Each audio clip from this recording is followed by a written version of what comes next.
अभी तक हमने लिया लिया, अब देना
जरूरी है, लेकिन कौन सा बंधन जरूरी है?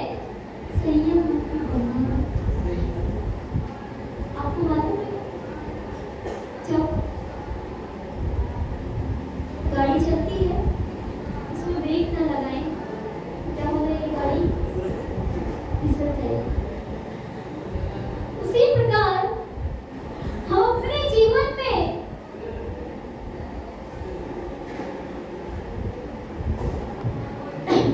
संयम को न अंगीकार करें, हम भी फिसल जाएंगे। संयम रूपी गाड़ी को हम भी ना अंगीकार करें तो हम भी फिसल जाएंगे।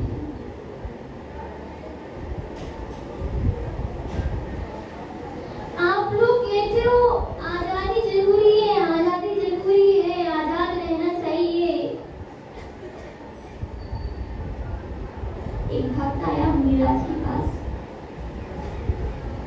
बोला आप भी तो कहते हो आजाद रहना चाहिए, आजादी जरूरी है, आप तो व्यक्ति को बंधन में बांध देते हो, बोलते हो रोज मंदिर आना चाहिए, रोज पूजा करना चाहिए, रात्रि में भोजन नहीं करना चाहिए, आप सबको मंदिर में बांध के जाते हो। युवराज ने कहा, जब बच्चा छोटा होता है, स्कूल नहीं जाता है, उसको जबरदस्ती भेजते हो कि नहीं भेजते हो? चाहे मार के भेजो, चाहे पीट के भेजो, चाहे चॉकलेट का, लॉलीपॉप का लालच दे के भेजो। वैसे ही हमें लोगों को संयमित करना है, लोगों को जागरूक करना है, लोगों को धर्म की राह में लगाना है, इसलिए हम लोगों को बंधन में बांधते हैं। दूसरे आपको शादी के बंधन में नहीं बांध रहे, आपको मोक्ष रूपी, मोक्ष ले जाने वाले बंधन में बांध रहे हैं। आपको शुक्रिया करना चाहिए कि काश उन साधु के माध्यम से आज मैं मोक्ष मार्ग को जान पाया। मोक्ष मार्ग तो नहीं है पंचम काल में, लेकिन मोक्ष मार्ग तो है, मोक्ष नहीं है लेकिन मोक्ष मार्ग तो है। मोक्ष मार्ग शुरू में आपको कठिन लगेगा, मोक्ष मार्ग आपको शुरू में सरल लगेगा, लेकिन अंत में कठिन लगने लगेगा। और मोक्ष मार्ग आपको शुरू में कठिन लगेगा, अंत में सरल लगेगा। अब बताओ कौन सा मार्ग सही है? मोक्ष मार्ग की मुख मार्ग, कौन सा मार्ग सही है? जब आपको सभी को पता है, प्रत्येक जीव को कि मोक्ष मार्ग सही है, तो क्यों ना हम संयम रूपी बंधन में बंध जाएं? क्योंकि बंधन तो जरूर आवश्यक है। चाहे आप ससुराल में जाओगे तो आपको सास ससुर आपको बंधन में बांध जाएंगे, बंधन में बांध लेंगे। आप गुरु के पास जाओगे, गुरु आपको बंधन में बांध देंगे। कौन से?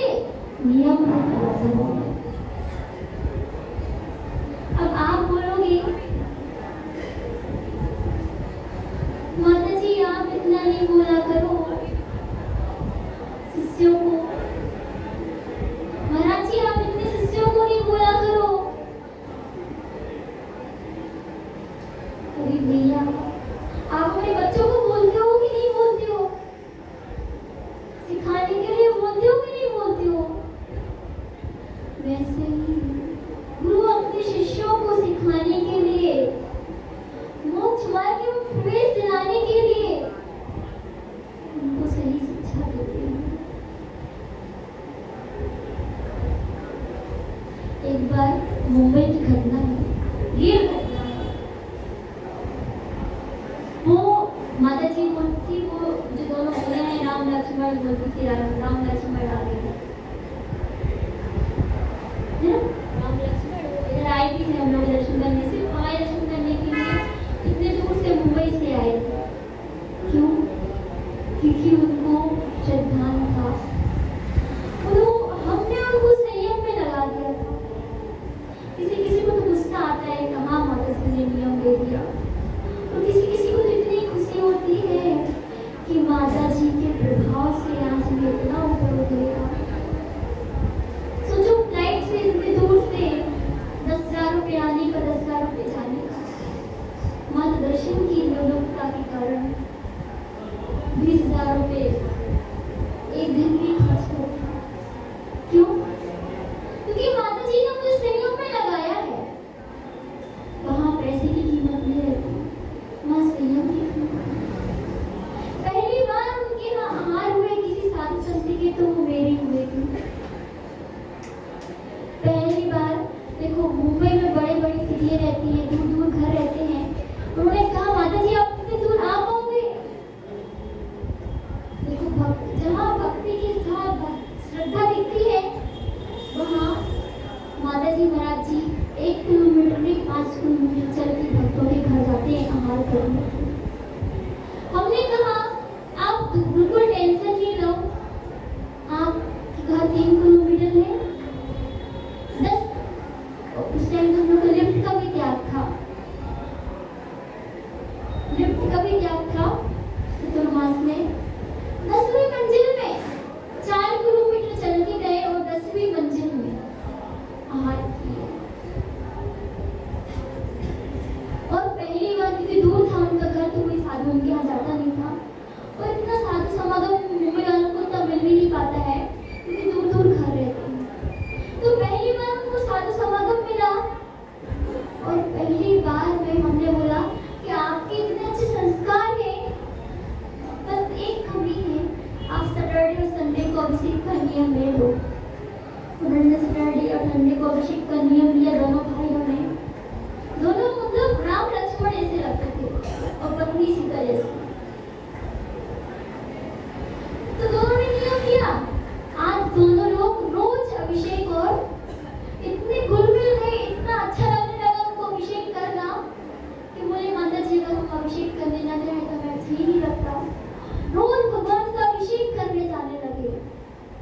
वो लोग कभी स्वाध्याय नहीं करते थे। पहले दिन आहार हुआ तो हमने नियम दिया अभिषेक का। दूसरे दिन आहार हुआ, हमने दिया स्वाध्याय का। आज उनका स्वाध्याय एक ग्रंथ पूरा हो चुका। आज उन स्वाध्याय के माध्यम से उन्होंने इतनी चीजों का त्याग कर रखा है कि सामान्य लोग इतना त्याग नहीं कर सकते। सोचो एक दिन की आहारचर्या में व्यक्ति को इतना बदल सकता है।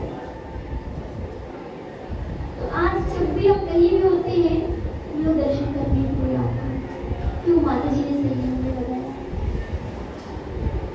संयम में जब हम लो तो खुद से होके आपको संयम और नियम का पालन करना चाहिए।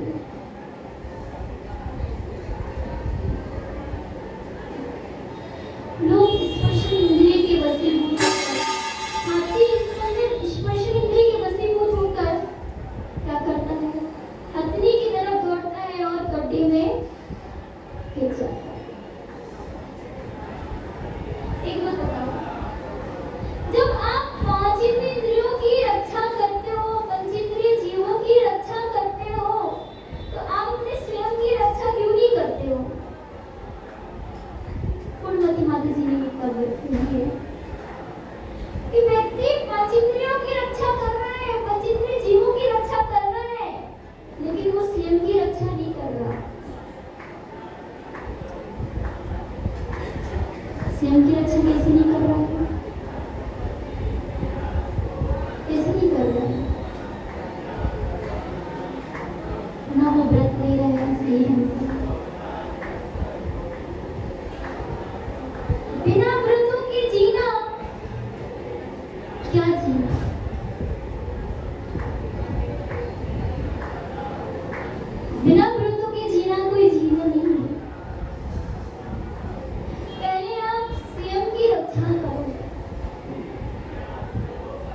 पंचेंद्रियों के जीव की रक्षा के साथ साथ स्वयं की रक्षा करना भी एक अहिंसा का पालन करना है। आप लोगों ने सुना होगा ना, पंचेंद्रिय जीवों की रक्षा करना चाहिए। आपने ये कभी नहीं सुना कि स्वयं की भी तो रक्षा करनी चाहिए? हाँ, स्वयं की रक्षा करना चाहिए कि नहीं करना चाहिए? क्यों भाभी लोग सो रहे हैं,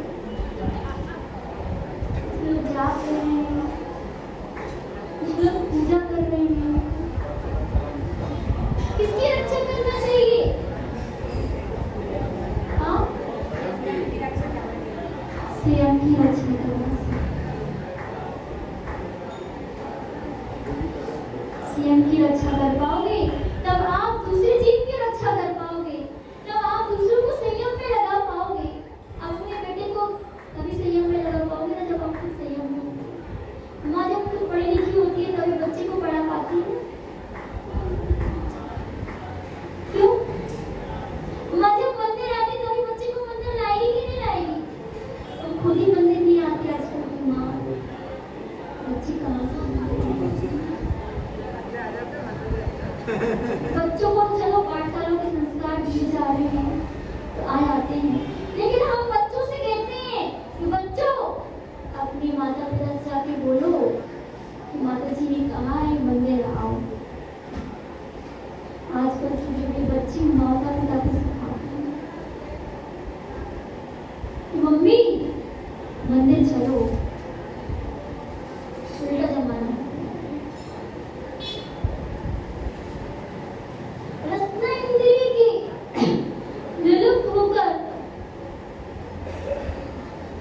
मछली पकड़ने के कांटे पे आटा लगाकर पानी डालने से मछली क्या करती है? आटे में फंसाती है और मछली अपनी प्राण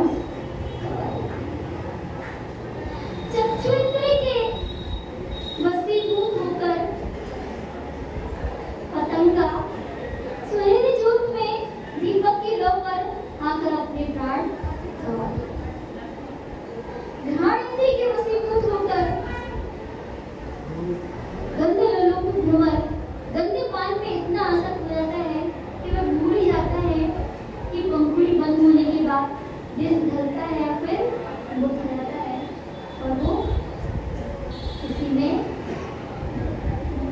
कर्णेंद्रिय के वशीभूत होकर बहुत सुरों में अशक्त होकर जड़ा ठिठक जाता है। सब घासों की धूप में सब भूल जाता है। सपेरे में आकर सपेरों से पकड़ देता है। सोचो, जब पंचेंद्रियों का ये हाल है तो हमारा क्या हाल होगा? जब हाथी का ये हाल है, मछली का ये हाल है, भंवरों का ये हाल है, हमारा क्या हाल होगा? हम तो पंचेंद्रियों के वशीभूत हैं। हाथी तो सिर्फ स्पर्शन इंद्रिय के वशीभूत था, एक इंद्रिय के वशीभूत था। मछली तो सिर्फ मात्र रसने इंद्रिय के वशीभूत था। हम तो पंचेंद्रिय के वशीभूत हैं। हमारा क्या हाल होगा? पूछा कभी आपने? संयम की परिभाषा बन गई। पंचेंद्रिय वशीभूत रहित ही संयम। संयम की परिभाषा रथहरी का कारण सुना है आपने? सभी लोग जानते हैं कि वे विरक्त होकर जंगल में जाके तपस्या करने लगे। संसार भोगों से विरक्त होकर जंगल में तपस्या करने लगे और जंगल में साधना करते हुए एक दिन देखा, ध्यान में लीन होते हुए देखा और आंख खुली और देखा कि सामने एक हीरा पड़ा है। सामने क्या पड़ा है? सुनिए आप लोग ये कहानी। सामने एक हीरा पड़ा है। चमकता हुआ हीरा एक क्षण को मन को डोल गया। किसको? भर्तृहरि को।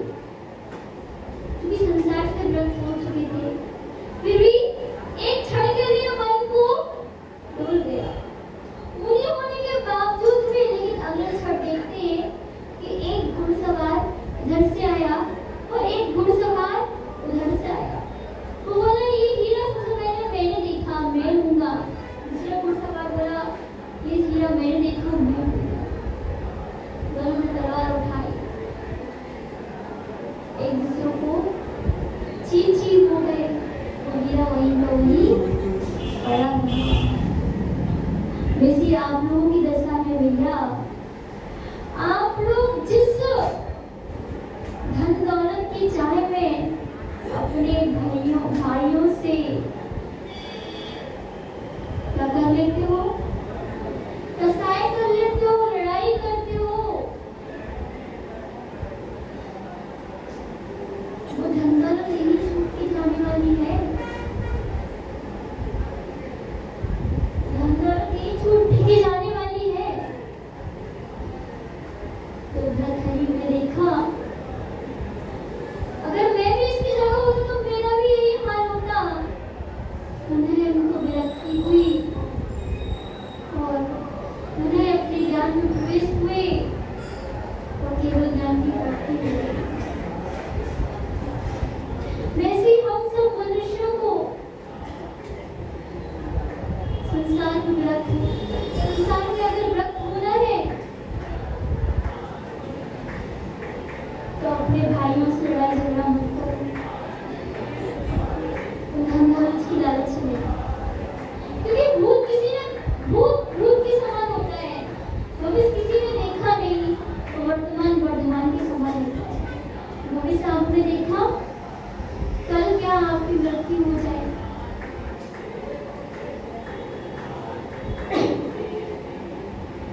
एरोप्लेन, हवाई जहाज में ध्यान नहीं दिया, पूरी एरोप्लेन, लोग मर गए। उसी प्रकार हम संकल्प होंगे, किसी चीज में ध्यान नहीं देंगे, अपने कर्तव्यों का पालन नहीं करेंगे, वैसे ही हमारा हाल होगा। इसी प्रकार देशभूषण और कुलभूषण की भी वही कहानी है। कौन सी? स्पर्श इंद्रिय के वशीभूत होके अपनी बहन को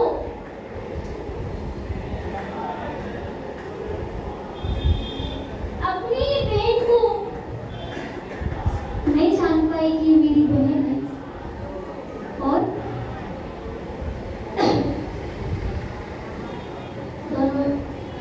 दोनों भाई आपस में लड़ने लगे। बाद में मालूम पड़ा कि वो मेरी ही बहन थी, जिसके लिए मैं आपस में अपने दोनों भाई इतने दिनों से साथ रहा, विद्या सीखने गया, 10 सालों से विद्या सीखने गया, वो हमारी कोई विद्या काम की नहीं रही। दोनों को बैराग आ गया और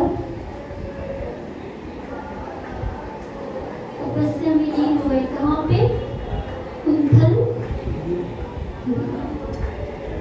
इसी प्रकार आपको भी अपने जीवन में संयम की बहुत ही आवश्यकता है। अगर जीवन को संभालना है तो समता रस का पान कर लेना और संयम का पान कर लेना, आपका जीवन बच जाएगा। संयम धर्म की जय।